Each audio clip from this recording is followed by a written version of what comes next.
સમાચાર રાજકોટમાંથી મળી રહ્યા છે કે જ્યાં ટીઆરપી ગેમ ઝોન અગ્નિકાંડને લઈને સૌથી મોટો ધડાકો થયો છે। જી હા, ભાજપના પૂર્વ એમએલએ અને સિનિયર આગેવાન સાગઠિયાને મળ્યા હોવાનો અહીંયા ધડાકો થયો છે।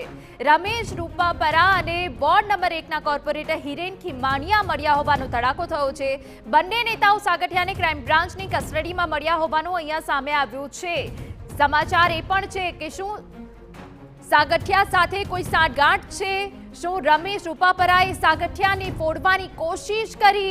શું રૂપાપરા પોતાનું અને ભાજપના નેતાઓનું નામ ન ખુલે તે માટે સાગઠિયાને મળ્યો? અનેક સવાલ થઈ રહ્યા છે। અગાઉ કોંગ્રેસના ધારાસભ્ય જિગ્નેશ મેવાણી પણ એક પૂર્વ એમએલએની ભૂમિકા પર સવાલ ઉઠાવ્યા હતા અને ફરી એ જ વખતે સમાચાર અને અહેવાલ પ્રાપ્ત થઈ રહ્યા છે કે ભાજપના પૂર્વ એમએલએ અને સિનિયર આગેવાન સાગઠિયાને મળ્યા છે।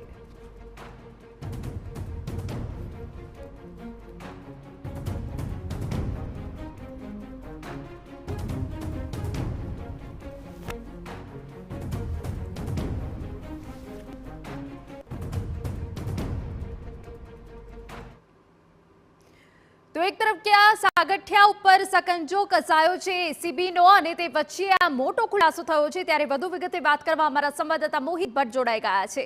મોહિત, એક તરફ જ્યાં સાગઠિયાની જે અપ્રમાણસર મિલકતો છે, કરોડોની અપ્રમાણસર મિલકત મળી રહી છે, અને એ વચ્ચે ક્રાઇમ બ્રાન્ચની મુલાકાતે કોઈ ભાજપના સિનિયર આગેવાન અને પૂર્વ એમએલએ પહોંચ્યા હતા। આ મુલાકાત હવે શું સૂચવી રહી છે? અહીંના ક્રાઇમ બ્રાન્ચના અધિકારીઓ છે તેમના દ્વારા એ વાતનો રદિયો આપવામાં આવ્યો છે કે આ પ્રકારની કોઈ મુલાકાત છે તે થઈ નથી, પરંતુ આ કિસ્સામાં તપાસ થવી ખૂબ જ જરૂરી છે।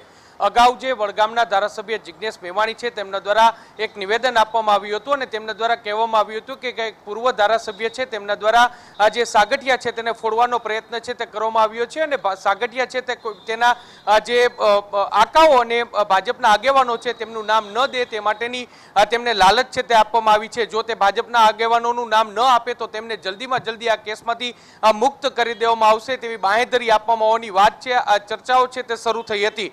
આ વચ્ચે એક મહત્વની વાત સામે આવી છે કે એક પૂર્વ ધારાસભ્ય રમેશ રૂપાપરા કે જે ભાજપના સિનિયર આગેવાન છે અને વોર્ડ નંબર 1ના કોર્પોરેટર હિરેન ખીમાણીયા આ બંને દ્વારા ક્રાઇમ બ્રાન્ચની કસ્ટડીમાં સાગઠિયાને મળવાનો પ્રયત્ન છે તે કરવામાં આવ્યો હોય તેવી વાત છે તે સામે આવી છે। સવાલ એ વાતનો ઉઠી રહ્યો છે કે શા માટે રમેશ રૂપાપરા છે તે સાગઠિયાને મળ્યા હતા? એક એવો વ્યક્તિ કે જે ભ્રષ્ટાચાર યુક્ત વ્યક્તિ છે, એક એવો વ્યક્તિ કે જે ટીઆરપી ગેમ ઝોનમાં મુખ્ય જવાબદાર વ્યક્તિ છે અને તેમને આ પ્રકારનો ગુનેગાર છે તેમને મળવાનો હેતુ શું હતો તે એક મોટો સવાલ છે તે અત્યારે ઉઠી રહ્યો છે। બીજી મહત્વની વાત, જે રીતે એન્ટી કરપ્શન બ્યુરોએ સાગઠિયા સામે સકંજો કસ્યો છે અને સાગઠિયા પાસેથી કરોડો રૂપિયાની બેનામી સંપત્તિ છે તે મળી છે, ત્યારે આ ભ્રષ્ટાચાર પાછળ કોનો દૂરસંચાર હતો, આ ભ્રષ્ટાચાર પાછળ કોના છુપા આશીર્વાદ હતા તે એક તપાસનો વિષય છે। અત્યાર સુધીમાં જો રાજ્ય સરકારની એસઆઈટી હોય કે રાજકોટ ક્રાઇમ બ્રાન્ચની એસઆઈટી હોય, આ બંને એસઆઈટીની તપાસ છે તે શંકાના દાયરામાં છે। એટલા માટે શંકાના દાયરામાં છે કારણ કે આ તપાસ છે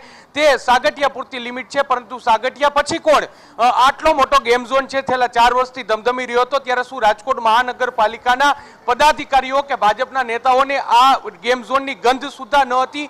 તે એક મોટો સવાલ છે। એક ભાજપના કોર્પોરેટર વોર્ડ નંબર 13ના જે નીતિન રામાણી છે તેમના દ્વારા સ્પષ્ટપણે કહેવામાં આવ્યું છે કે તેઓ આ ગેરકાયદેસર બાંધકામ અંગે જાણતા હતા, તો કેમ પોલીસ દ્વારા તેની અટકાયત કરવામાં આવી અથવા તો તેની પોલીસે નિવેદન લઈ અને માત્ર સંતોષ માની લીધો? સાગઠિયાને બચાવવાની સાથે સાથે સાગઠિયાની પાછળ કોણ તેને બચાવવાના પૂરા પ્રયત્નો થઈ રહ્યા હોય તેવું અત્યારે લાગી રહ્યું છે। કોંગ્રેસ દ્વારા પણ આક્ષેપ છે તે કરવામાં આવ્યું છે કે રાજકોટ મહાનગરપાલિકામાં ટીપી શાખાને લગતા કોઈ પણ કામકાજ હોય, એ પછી જમીનના હેતુફેરની વાત હોય કે પછી માર્જિનના પ્રશ્નો હોય કે પછી કોઈ વ્યક્તિને પ્લોટની ફાળવણી હોય, આ તમામ બાબતો છે તે જનરલ બોર્ડમાં પસાર થતી હોય છે અને જનરલ બોર્ડની સર્વ સત્તા છે તે રાજકોટના મેયર અને સ્ટેન્ડિંગ કમિટી ચેરમેન પાસે હોય છે। ત્યારે શું તેમના આશીર્વાદ છે ને તેની સાથે ભાગબટાઈ કરીને સાગઠિયા આટલો મોટો ભ્રષ્ટાચાર કરતો હતો? અને જો તે કરતો હોય તો આ પદાધિકારીઓ છે તેની સામે તપાસ થવી ખૂબ જ જરૂરી છે। આખા મામલામાં અત્યાર સુધી પદાધિકારીઓની ભૂમિકા, ભાજપના નેતાઓની ભૂમિકાને લઈને જે તપાસ કમિટી છે તે પોતાનું મૌન રાખ્યું છે। તપાસ કમિટી દ્વારા કોઈ પણ પ્રકારનું નિવેદન આપવામાં આવ્યું નથી, ત્યારે હવે આ મોટો ખુલાસો થયો છે, ત્યારે તેને લઈને તપાસ કમિટી તપાસ કરે તે ખૂબ જ જરૂરી છે। એન્ટી કરપ્શન બ્યુરોના સકંજામાં જ્યારે અત્યારે સાગઠિયા છે ત્યારે સાગઠિયાની પૂછપરછ બાદ તેમની સાથે તેમના આકાઓ છે, તેમના ગોડફાધર છે, તેની તપાસ થશે કે કેમ તે એક મોટો સવાલ છે. જી હિના. બિલકુલ બિલકુલ મોહિત, વધુ વિગત અમે તમારી પાસેથી લેતા રહીશું. જે રીતે અમારા સંવાદદાતા ખૂબ અગત્યની જાણકારી આપી રહ્યા છે, પરંતુ હવે એ તપાસ થવી જરૂરી છે કે આખરે સાગઠિયાની પાછળ કોણ છે.